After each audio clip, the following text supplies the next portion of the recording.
Hello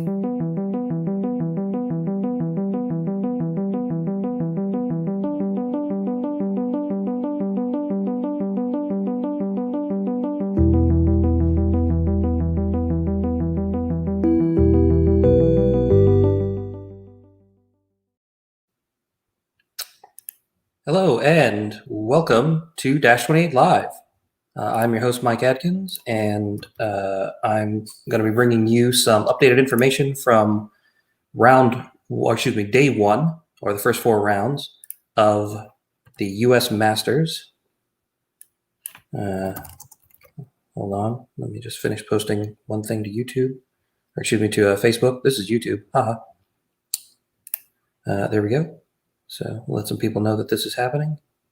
All right, so today was the first day of the U.S. Kings of War Masters, and fourth round is complete. A couple of the participants will be joining me briefly to talk about it, but there are definitely some very interesting things that happened.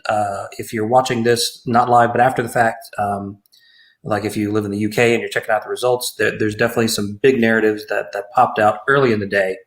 And the first one I think that everyone will talk about is going to be Dustin Howard, one of the favorites from the South region, actually lost both of his first 2 matches, which is pretty surprising. The first match against Jason Britt was expected to go Dustin's way, but Jason pulled off an upset, and Jason went on to continue having a very good day. He's actually currently in the top 8 here at the end of the day, so that's kind of a big deal. That was a big favorite early on, who lost the first 2 rounds. Usually when that sort of thing happens, you just say, well, they'll just be submarining. They'll lose the first round match, but then they'll bounce back in round 2. So to lose the first 2 is really shocking and just very surprising for something like that to happen to a player of Dustin's caliber. So yeah, that kind of wrecked everyone's prediction brackets right off the bat. Other big news: one of the other odds-on favorites that a whole bunch of people would pick to go in the top is Jeff O'Neill from the Southeast. Jeff has also lost 2 matches today. He lost round 3 and 4. Round 3, he lost to Keith Conroy. And then here in round 4, I believe, who was he playing? He was playing Steve Hausnick, who defeated him as well. And Steve is also in the top 8 currently, from what we can guess. Not all of the results are in.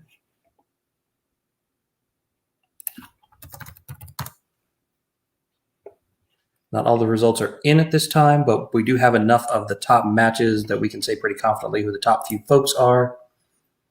And I will show those to you in a moment. So what we're currently looking at here is the standings as they were going into round 4. So the top tables in the 4th round were George O'Connell versus Drew Gaddy on the top table, and Aaron Chapman versus Keith Conroy on table 2, Jeff Swan versus Garrett Mercier on table 3, and then Joey Greek versus Kyle Peach on table 4. So that was just sort of top 8 going into the last round. We're still waiting for the full results from that, from the full round, but there are some things that we can guess and talk about now. So I'm going to bring up what we believe to be the top 8 at this time. So Keith Conroy won his 4th round match versus Aaron Chapman with a total of 20 points, which I believe gives him a total of 70 and puts Keith in first place at the end of round 4 going into round 5 on Sunday.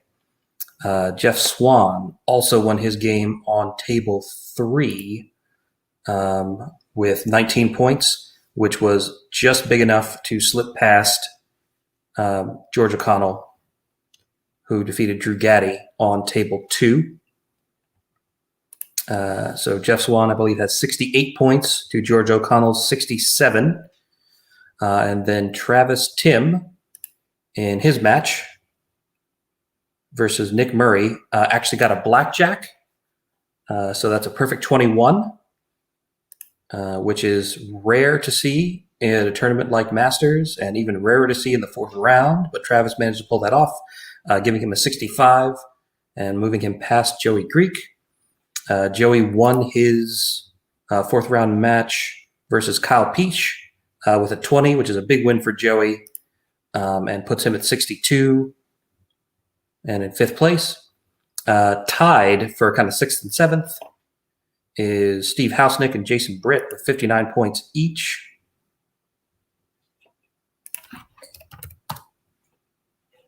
And again, that is Jason Britt, who's a player from the Mid-Atlantic, used to play in the Southeast, now in the Mid-Atlantic. He played against Dustin Howard in the first round and won him and has gone on to be really successful and has had a very good day. I think he may have lost his second round match to Hank Googe or maybe drew it. But since then has been doing very well, and so now finds himself tied for seventh. And hold on just a second. I might have some additional people to add so we can get some other perspectives here. And then finally, Nathan Clevenger, we think, is coming in eighth position with 56. Nathan beating out Lex Simon with a 15-point win there. It is possible that some of the next few tables down could have. Oh, here we go. Hey guys, could slide past them, but as far as I know right now, that is the top 8. Hey guys. Hey. Welcome. So, Masters, huh? How's it going?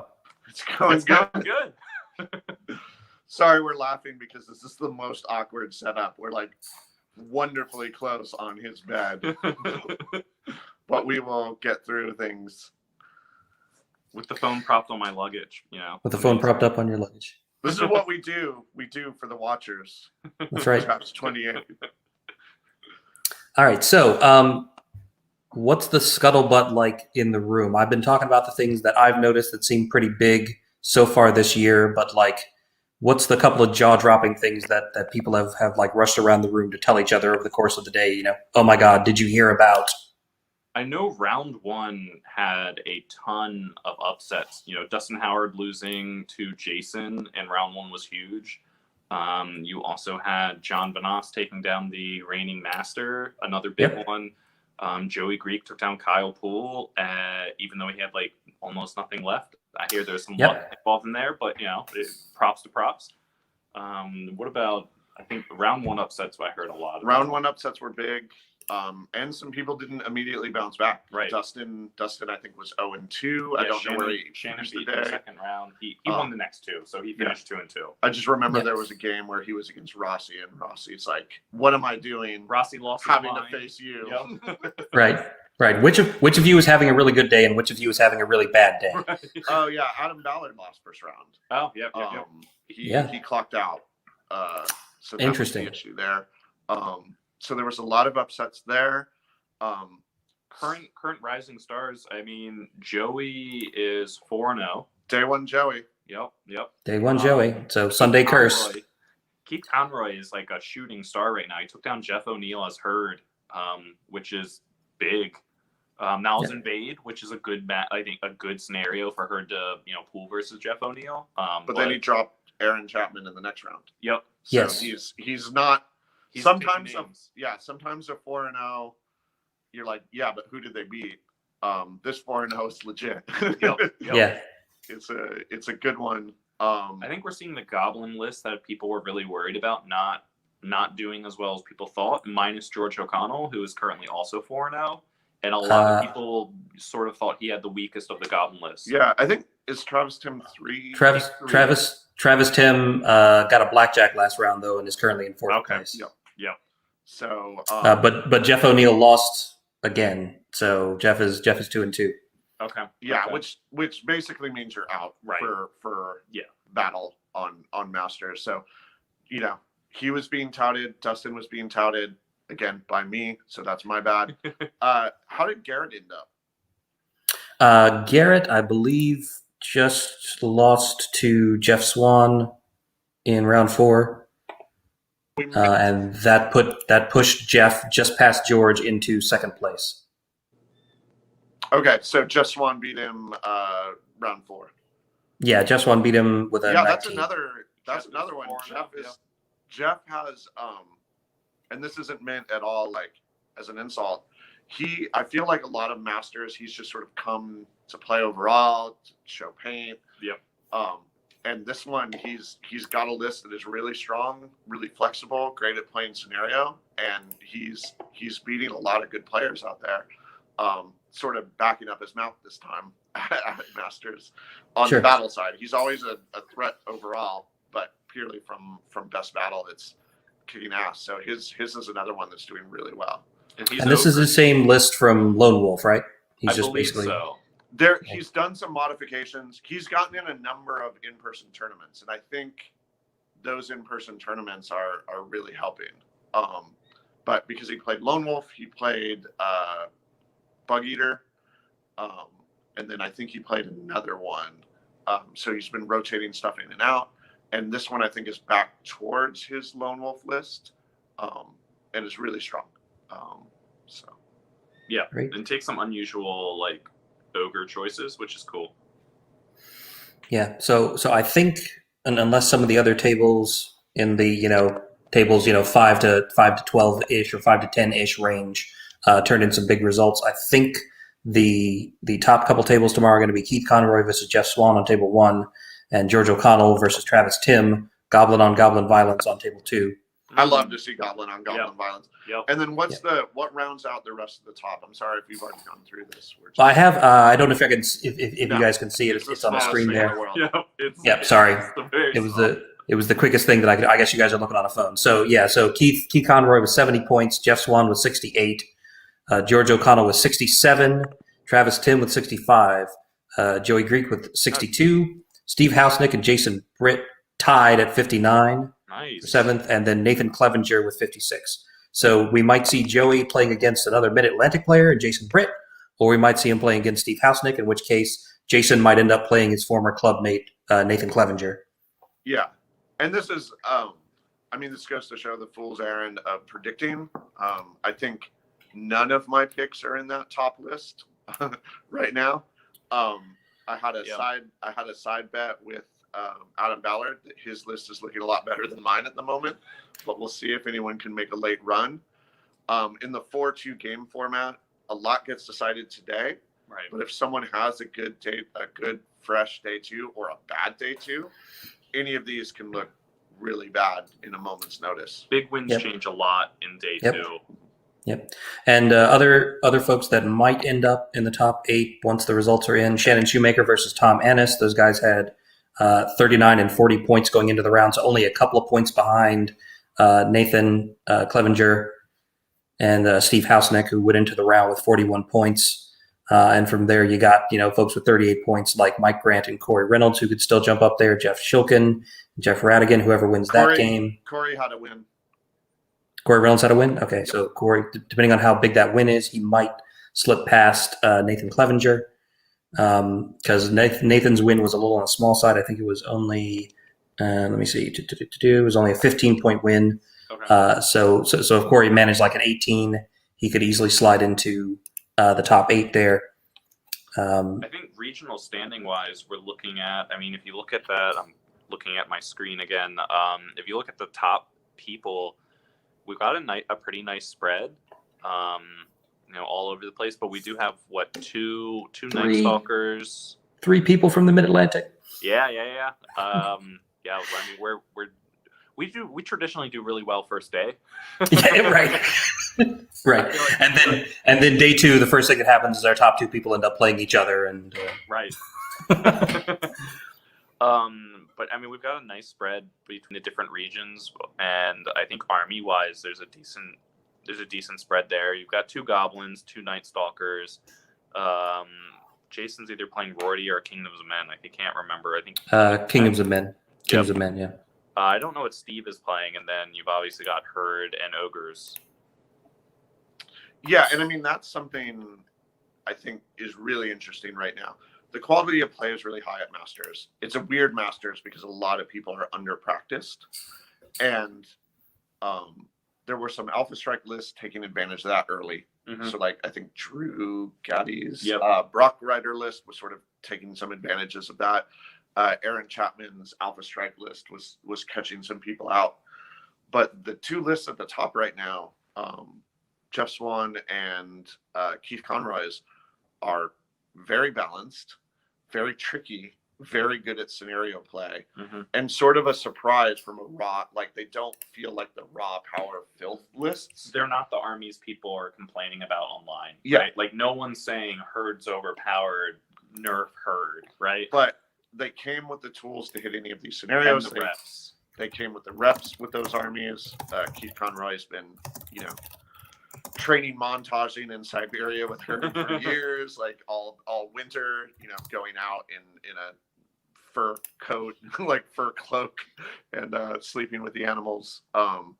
But he has put in the reps, and then Jeff has been playing this ogre army at multiple in-person events with changes, with things coming in and out, but putting in those reps on the army. They're coming in with sort of comfort picks. They can play the scenario really well. They're not the boogeyman armies that you're all scared of, but you probably should be, because they know their army so well that it's tough to beat.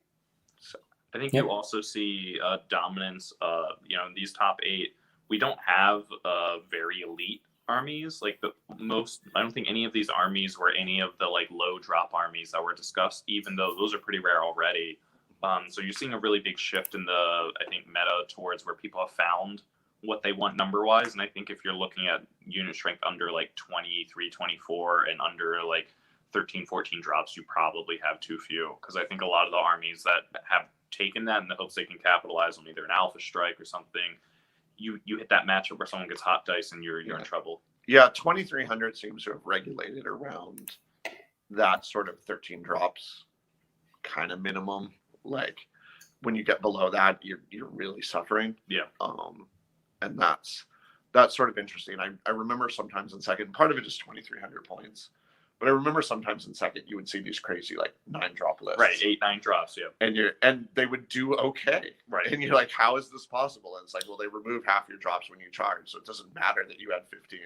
Right. You have 6. But you just don't see that to the same extent. No, it's not there, and it's not rising the tables. So, and then we saw this ahead of time, but like big dragons, Almost non-existent. almost non-existent and not dominating. No. Flyers are important. Conroy has his Beast of Nature. The maneuverability still needs to be there, but you're not seeing this sort of like big scary dragon lists. 75 mil Dominating. monsters in general are, I think, really minimally being Yeah. taken. Outside of the Night No. Stalker Planar Apparition. and Empire Dust Show big Right. / like Sure. you got to take Big Show. Yep. The things you automatically get when you tell Easy Army that you're making a Empire of Dust list. The quick create button just adds him. So how's the it's looked like the terrain layout on the tables looks pretty good in terms of terrain size. Has there been any observations about what the terrain layouts are like at this Masters? There's a lot of blocking terrain. Yep. Almost every table I've played on has been 3 pieces of blocking terrain. But most of the stuff is smaller compared to Northeast Masters. The terrain is preset maps for each table. It does not change with scenario. But So it's different for each table. Yeah. So. So the table is the table. It does not change with scenario. It is not dot placement / terrain strategy of 2 years ago. I have noticed that there's some matches where it happened to me where the die roll for sides has been probably the biggest deciding factor. I don't necessarily know if that's a negative thing, but for instance, in my game against K2 from the Northeast, we were playing Loot, and he plays a lot of Orc Hordes, and one side of the table had a big, almost like 12-inch long house that was about 5 inches deep. And then within about 10 inches of it was a second house in the center of the deployment of one side. And he's like, yeah, I don't want that because his army needs to support each other. And I was like, I don't want that either. We'll roll die off. He hands me the bad side. And it's like, All right. But I would say coming out of last year, and again, none of this is like a judge. Like the TOs do an amazing job. They pump out Right, terrain. 100%. We're just commenting on like what we're observing. Coming out of last year, big pieces of terrain, big forests, a lot of the board. I remember never fighting outside of terrain. Right, For like the entire unhindered charges didn't exist. This feels like a little more pieces in general, besides your giant house you just described. Right. more smaller pieces. Yeah. So like one extra piece for a table, but much more broken up, which means some of these smaller footprint armies, account ogres, account herd, anything that's are finding those unhindered charges, relying on a smaller footprint and large infantry. 120 by 80 is a small footprint for the amount of power they generally put out. Feels successful for some lists. Yep. And then other lists that are just like, I don't care, I'm going to be in it anyways. But like some of the shooting lists, some of the short range shooting lists are doing okay, finding their lanes. Yeah, I think we're seeing a decent amount of shooting armies doing well. I mean, Jason Britt has a lot of shots. You can really tell he originally played in the southeast because he's bringing that tradition to the mid-Atlantic, but good on him. And I think terrain placement has influenced some of that success, but I also think in some ways the people trying to figure out what the current meta is helped, because not everybody is prepared for return of shooting, because it's not War Machine spam right now. It's, small arms fire is where it's at with a lot of armies. So and lightning bolts. Yeah, and lightning bolts. The lightning bolt phase. And of course, lightning. Cool. All right. Anything else top of mind here at the close of day one from either of you? Other than you're ready to go eat and have a drink and go to sleep. Don't play 4 games day one. Yeah, 4 games is rough. What I would say is it feels like Masters. Yes. It got moved. It's in the summer. It was kind of thrown together by the South region, which has done a great job throwing it together. But the same atmosphere and the same concern about what's happening on the tables and who won, and the same sort of ripple of like, oh, Dustin lost first round. Right. Like that feels the same, and that's good. The level of competition feels pretty much the same. There's a couple of moments where you can kind of tell there's, a couple of people that maybe are a little bit out of practice, or just like, their lists are doing things that you're like, why is that how that's working? But for the most part, I would say that like the level of competition feels just as high. I would say where we're at in the edition, 2+ years into it, right? Right. It feels like we're still figuring it out. Yes. I do feel like there hasn't been as much evolution in the lists over the last year and a half for obvious reasons. And that we are not yet, either they don't exist or we're not seeing them yet, but we aren't quite seeing just absolute horrible filth. Minus like Tom's list and Dustin's Ice Elemental. But it's getting losing. Yeah, it's true. It's true. Yep. It's even at the moment. Yeah. So Yep. Cool. There That's good, isn't that one list. I feel like at Masters in Chicago, everyone was scared of Jeff O'Neill's Blood Boil. Yep. And Aaron's Slave Orcs. Yep. And San Antonio, it was Brad's list. Brad's list. Brad's was the list to beat. Like, we're all terrified of 4 dragons and a bunch of chariots. There isn't a list like that in the room. So there's not, the closest was sort of like the Goblin list. Right. And Dustin's list. But because they've lost, the pressure's off a little bit. Yep. There's no boogeyman in the room right now, which makes it a really open field. And we're seeing that with sort of Jeff and Keith at the top, that it's a really interesting to look at. Sure. I mean, but Travis is in 4th place, and he does have a pretty shooty goblin list. Yes. George is a less so, but goblins are still up at the top, but the sort of the big boogeyman lists that people were most afraid of seem to have dropped away. Okay, I've had you guys on for a while now, so I won't let you go soon, so you can get some rest and get some food. So thanks for joining. Just to give everybody who's joined in a quick wrap up on the big events. A lot of upsets in the first 4 rounds. A lot of the favorites to win have dropped down to the mid-tables. We're talking current master Eric Trowbridge has kind of dropped out. Adam Ballard has kind of dropped down. Is probably not in contention anymore. Jeff O'Neill, Dustin Howard, Aaron Chapman are probably all kind of out of the running. Where's Jeff Shulkin? I forget. Let me see. Jeff Shulkin had 38 points going into the round. And I think I don't know if he won actually. And I don't know. He was playing Jeff Radigan. I didn't get an update on that, but he would not crack the top 8. I don't think, even with a blackjack, he might just barely do it. Yeah. But again, he's kind of right there with like the Shannon Shoemaker, Tom Mannis, Corey Reynolds, Mike Grant, folks who have just enough points that like a huge win could bump them up to maybe a podium finish, but they're unlikely to actually win the event. Yeah. Your top 8, as far as I know right now, is Keith Conroy in first place with 70 points, Jeff Swan with 68, George O'Connell with 67, Travis Tim with 65. I'm pretty confident those are going to stand until tomorrow. Yeah. Joey Greek with 62, probably also going to stand. Steve Housnick and Jason Britt, somebody might slip past one of them, depending on like how many points Corey Reynolds got in his game.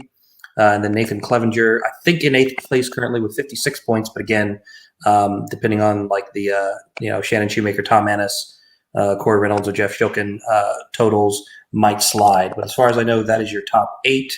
And so the streamed tables on Matt Carmack's Twitch channel tomorrow are very likely to be Keith Conroy versus Jeff Swan on table 1, and George O'Connell versus Travis Tim on table 2. That sounds amazing. Yeah. I just want to watch those. Yeah, right. Fortunately, Matt's going to record them, and if you can't watch them live, he will upload the videos later, so you can watch them after the fact. So, Sounds Sweet. good. all right. Thanks so much for joining in, guys, and thanks for everybody for watching. We hope this has been useful and informative. And check back in tomorrow, and we might have some end of tournament wrap up to talk about who eventually took this thing home. And check on the Facebook page. I'll post some Army picks after dinner. Sure. I've also been updating the article, the 2021 U.S. Masters Roundup article on Dash 28 as the round standings come in. I've been pasting screen grabs that people have gotten of those, so you can keep looking there tomorrow for updated information. Otherwise, that's it. You guys go get off your feet for a while, have a drink, something to eat, and Sounds good. get some rest. And good luck tomorrow. Well, And, we're near the bottom. We don't need luck. That's right. So have fun and don't worry about it. Awesome, man. Thank you. Awesome. All right. See you guys next time on Dash 28 Live.